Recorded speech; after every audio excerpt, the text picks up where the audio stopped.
Howdy, Shiny Hunters. This is the third in my series of showing off my completed Shiny decks. I know that nobody out there other than me and my family is probably ever going to watch this, but I'm just kind of reminiscing for the fun of it. You do so much work over, months and months of daily work, putting in, doing grinds that you just want to. When you finally get it done, you just want to show it off. So I apologize for the low-tech way I'm making these videos, but like I say, I don't expect very many people to watch them anyway, so good enough for me. Doduo, I remember that one. That was a relatively easy one to spot. Those were the first ones I went after. By the way, I'm called Dr. Buckeye in the game, for those of you who are interested. I have some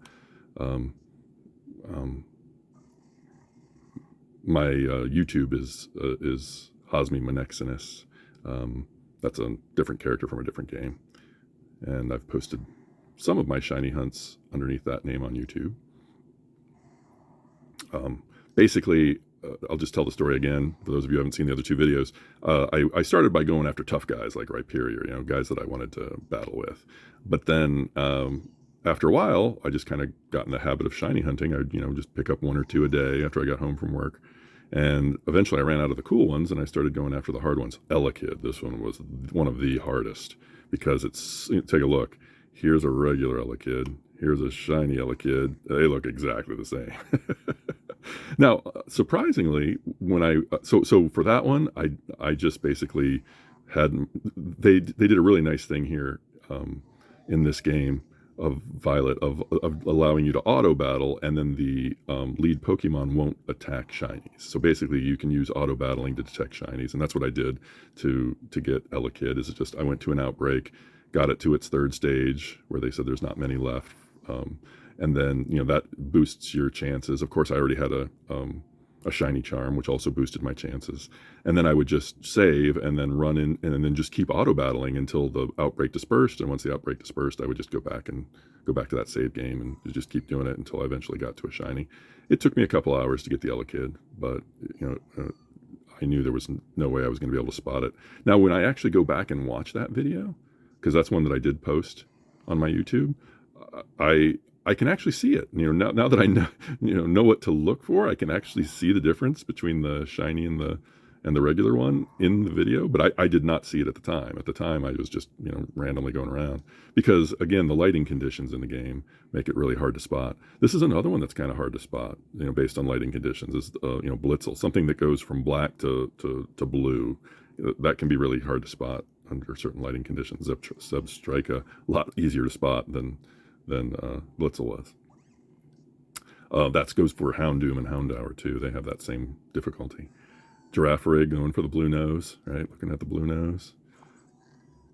Let's get the Farigiraf. There we go. So I call it Farigiraf, but then I started realizing I should probably be calling it Farigiraf because it's a giraffe.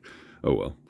It's the thing about Pokemon pronunciation is you never know if you're doing it right until you watch the anime, and I stopped watching anime years ago, so I don't know if I'm saying the names correctly for some of these. I talked in the Paldea video about how Relor was a lot easier to spot than I thought it would be. I was a little nervous about spotting that gold ball, but it was very easy to spot. Rufflet was not an easy one. That one took me some time. And I ended up getting lucky on that one too. I just ran into a Rufflet once that was shiny. I talked about Vullaby being difficult too, because it's just the face is just a little bit more pink, a little bit more magenta than pink, right? So that can be hard to spot under lighting conditions. For Pyroar, yeah, that one's pretty easy to spot, isn't it? I was worried about that one, but it wasn't that hard. Deerling, that's the one I was paranoid about, because in early game you're going by Deerling all the time, and so I was just paranoid that I was missing shinies right and left.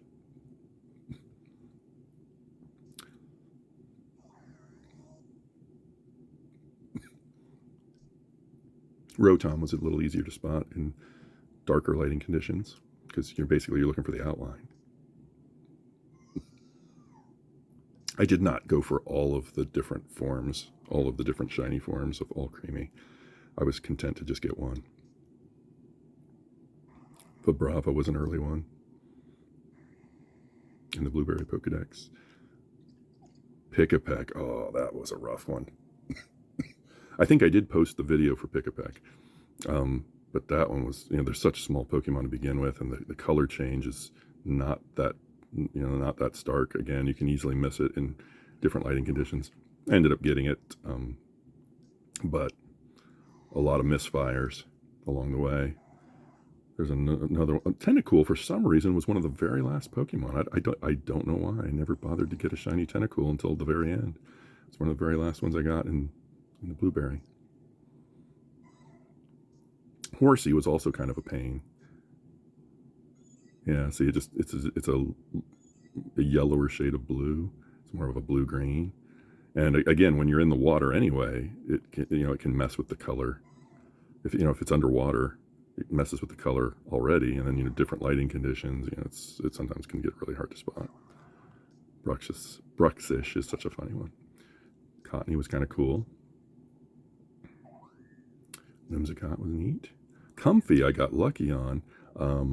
It's kind of a small Pokemon, and the blue part isn't super hard to miss.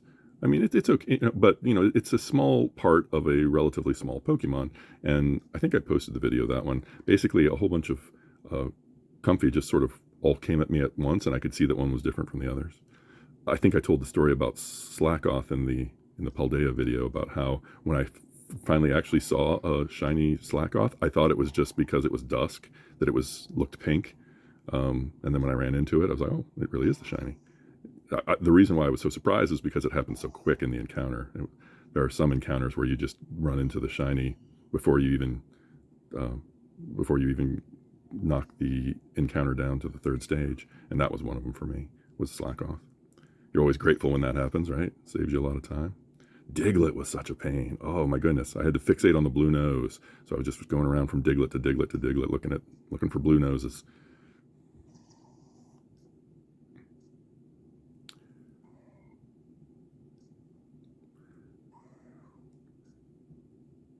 Now, when I'm talking about Diglett being hard, I'm talking about not the Alolan Diglett. The Alolan Diglett's a little bit easier to spot. I'm talking about the regular Diglett. Regular Diglett, basically, it's a slightly different shade of brown, and then the blue nose instead of a pink nose. So I had to fixate on the nose. Crab Brawler, I remember that was one. I think I got 3 shinies in the same sandwich, and that was like I was really impressed by that. And then I told a story in the other video about how my daughter, even without an outbreak and even without a shiny charm, got 4 shinies in the same sandwich. So she's way luckier than I am.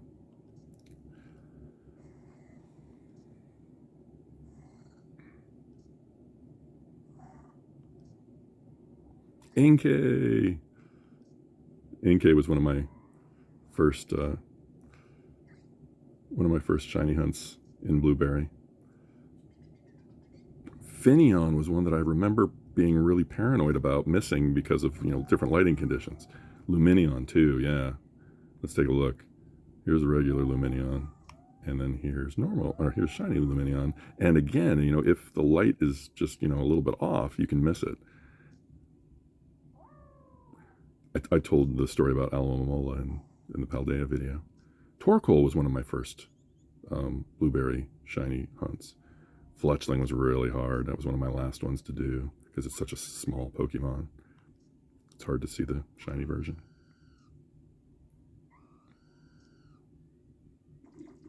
I can't believe in the anime they call it Dupiter. It's clearly Dewpider, right? It's a dew spider, so it's Dewpider, but in the anime they call it Dupiter, rhyming with stupider. And so sometimes you just scratch your head at how the anime pronounces things. Little Tyrogue. He's pretty easy to spot.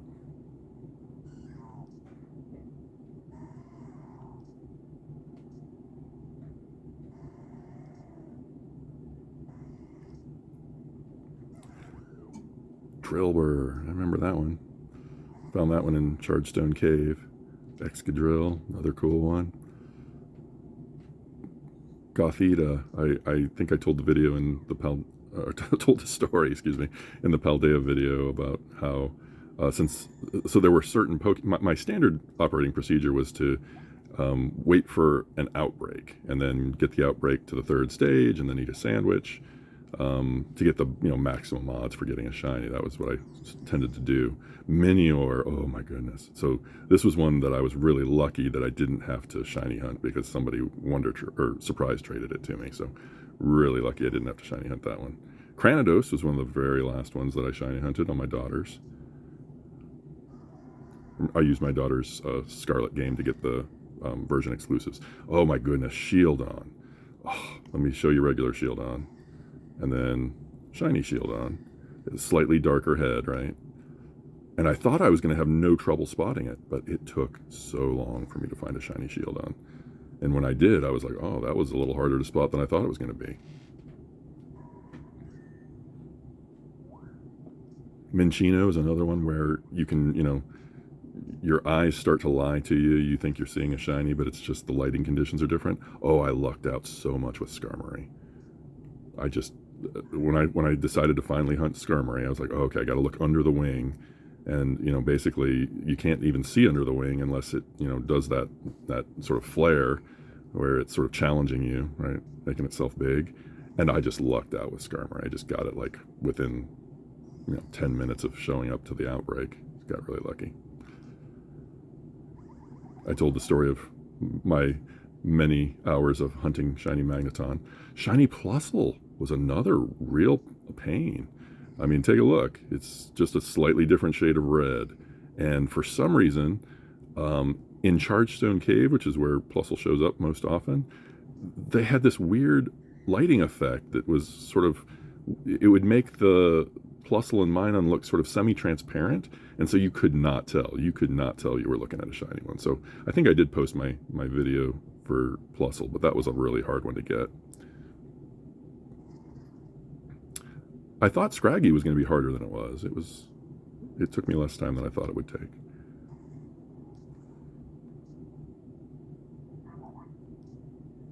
Numel was also non-trivial. I thought it would be easy to spot that, sort of bluish top instead of the greenish top. Let me show you the difference. So here's normal Numel, and then here's shiny Numel. I thought it would be easier to spot that difference, but it was I kind of got lucky when I got to it. Sinistea, oh yeah, that was one where, so there were a couple Pokemon where I caught a shiny, was in the process of, getting it into the Pokeball, and then in the background I saw another shiny, and Sinistea was one of those where that happened. The other time that happened to me was Miss Magius. I was in the process of catching a Miss Magius, and then I saw another shiny in the background while I was catching the first shiny. And the tragedy was once I was done catching that first Miss Magius, I went around looking for it, and I couldn't find the second one, the one that I'd seen in the background. And I know they can't despawn on their own, which means, I was kicking myself because that meant that, I must have moved out of its range and despawned it myself. No big deal, of course, in the end. But the Sinistea I was able to get, the one that I saw in the background. I think I posted a video of myself catching the first one and seeing the second one in the background. I think normally I only post the video of the actual encounter where it does the sparkle, but for Sinistea I actually posted the video of me catching the first one so you could see the second one in the background. Tynamo, I told the story in the Paldea video about how I just really got lucky running into that one. I was just EV training in Chargestone Cave, bumped into a Tynamo, and it sparkled. In fact, that happened to me twice. On 2 occasions, I just randomly ran into a shiny Tynamo. I got really lucky on that. This was one of the first ones I hunted, right? Shiny Metagross. Everybody wants shiny Metagross, right? Axew was one of the last ones that I hunted because, again, I was going for the big guys that I could fight with. Haxorus is so cool. Seal, oh, this one's a really hard one to spot under different lighting conditions, right? So, if it's close to dusk, then a normal seal is going to look like a shiny seal in game. So I got lucky when I got my shiny seal. And then, of course, I evolved my shiny seal into a shiny dugong.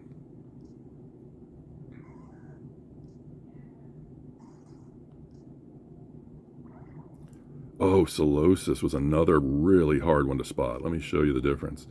So, yeah, there's that green tinted bubble versus the blue tinted bubble. But these are really small Pokemon. And again, under different lighting. And they're usually, they're often hovering around water. And so, the blue color of the water can make things look blue even when they're not. And so really what you had to focus on, really what I had to focus on, again, I like to fixate on one specific feature, was the little spring, like umbilical cord that's inside there. For the normal one, it's yellow. For the shiny one, it's pink. And I talked in the Paldea video about how going from yellow to pink in this game was really hard for my eyes to catch the difference. I don't know why, but a Pokemon that was yellow normally but had a shiny pink version, I had real trouble spotting. I don't know if it's just me or what, but I had a lot of trouble with Snubbull for some reason, even though it's pretty easy to spot. I got a ton of Granbull. I remember having no trouble getting Granbull, but for some reason Snubbull gave me some trouble. I got a bunch of Cubchoo. I remember I just sort of running into shiny Cubchoos here and there. Sandshrew, yeah, I remember that one was one of my last ones. I have a video of the Sandshrew that I caught. You basically have to wait for it to show off its belly. Vulpix was hard, right? Because let me show you the Vulpix.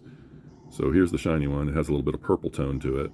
And the regular one just has a little bit of blue tone to it. And again, if you're under strange lighting conditions in the game, you could easily miss that one. So I was really paranoid about those kind of hunts. Snover, for some reason, was one of the very last ones that I got. There were some Pokemon that I just, for whatever reason, just never went after. And so here's Duraludon. I talked about Duraludon in the Paldea video. Yeah, so the normal Duraludon has that red, I like to call it a feather, like kind of like an Indian brave feather at the top of its head. And then, so when I was hunting Duraludon, I was just focusing entirely on the top of its head. Does it have a red feather at the top, or does it have a non-red feather, right? Turned out it was easier to spot the Duraludon shiny than I thought it would be. Once I saw it, I was like, oh, okay, well, that's pretty obvious.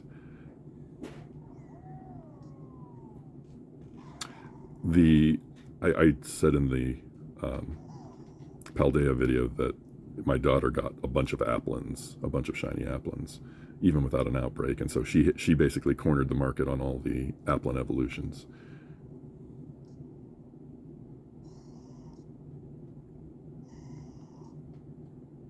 It was really cool that Nintendo made outbreaks of starters in the Blueberry Academy area. That was really cool of them, so that you could hunt them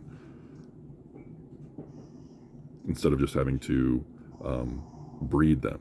There were only two that I ended up having to just breed for. And that was Spiritomb, because Spiritomb doesn't have any outbreaks, and you can only get one in the game per day, so you basically had to breed for that one. The other one that I probably didn't have to breed for, but I did, was Sunkern. I had never seen a Sunkern outbreak. I couldn't reliably get Sunkern to appear because, there were a lot of grass types that were showing up in the areas where Sunkern were supposed to show up. So basically I just broke down and did a breeding for those two. I got the shiny Spiritomb on the 450th egg, and I got the shiny Sunkern on the 150th egg. It was really kind of strange how it was those particular round numbers where, it wasn't some random number like 293. It was 450 exactly for Spiritomb and 150 exactly for Sunkern. The Sunkern one happened way earlier than I expected. I did the calculations for how likely is it to get at least one shiny, using the Masuda method after 450, hatching 450 eggs. And I was surprised to see that even after 450 eggs, there was only a 42% chance of getting a shiny. So you want to think that, if something happening is like a 1 in 824 chance, that after you've done, after you've hatched 824 eggs, you'd have a really, really good chance, right? I mean, you'd think it would be like, over 90% chance of getting a shiny. If the chance is 1 in 824, you'd think 824 eggs would give you a super duper good chance. And I was surprised that when I did the calculations, it was only like a 62% chance of getting a shiny after 824 eggs. I mean, oof, yikes. And for me, it was 1 in 824 because I didn't have, when I was doing a Spiritomb, I mean, I had to use a Ditto, right? So I didn't have the same, I know the chance goes up if you use the same species as mother and father, where one is a different language than the other. But that really wasn't going to happen with Spiritomb, and it also wasn't going. It also just didn't happen for Sunkern. So for both of them, I was using Dittos, and that's why the chance for me was lower than it could have been. It was only 1 in 824 instead of 1 in 500 and some. I don't know if that's how much it goes up, but that's what I was surmising from what little I'd read online. I'm sure people who know more about that kind of thing can correct me in the comments. I've left the comments on, so if you want to correct me, feel free. Embor, it's so cool. Here's the shiny one. Oh, I love that. I love that shiny. That's a good shiny. Oshawott. That one took me forever. Let me show you. Here's the regular Oshawott. Sort of that blue-green that we were talking about with Horsey in another video. And then it turns into sort of a baby blue with a pinkish nose. So do you see, that's what I had to fixate on, right? Since I couldn't trust myself to see the difference in the blue-green versus a powder blue, I had to fixate on the nose, which goes from, sort of a gold brown to a light pink. And again, you can just start, I called it seeing mirages. You can just start convincing yourself that at different lighting conditions that you're seeing the shiny even when you aren't. So Oshawott took me forever. Chessmen, on the other hand, was quite easy. Some of them are super easy to spot, and those are the ones I went after first. I saved the hard ones for last. Fennekin was pretty easy to spot.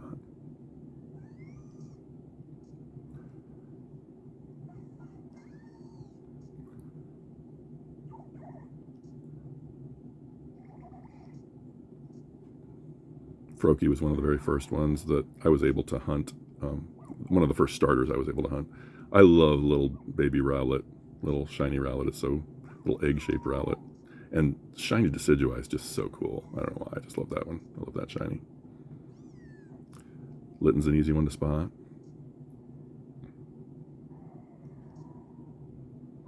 I know we're getting close to the end here because we're starting to see the starters.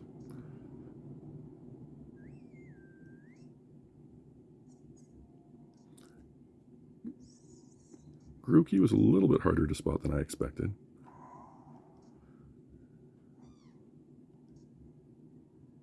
I was surprised that they set up Score Bunny in the ice area of Blueberry.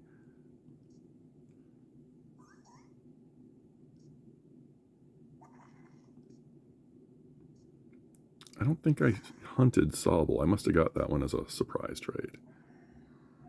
So here are the Paradox Pokemon from my game. You might have noticed that I haven't completed the Blueberry Dex yet because I haven't gotten Walking Wake. I don't think has a shiny form. Same thing with Iron Leaves. Same thing with Peccarunt. And then we're back to the beginning again.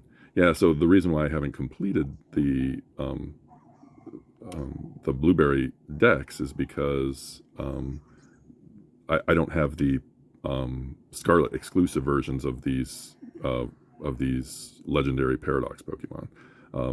I'm waiting for my daughter. So you can only get those legendary Paradox Pokemon to show up in your game after you've completed a bunch of things in game, and one of them is completing the Paldean Pokedex, which she hasn't done yet. That just wasn't never a priority for her in her game, and so I'm kind of waiting for her to finish her Pokedex so that she can then get those Paradox Pokemon to show up, and then trade them over to me so I can get them in my Pokedex, and then I'll trade them back to her, and then finally have all 3 Pokedexes completed.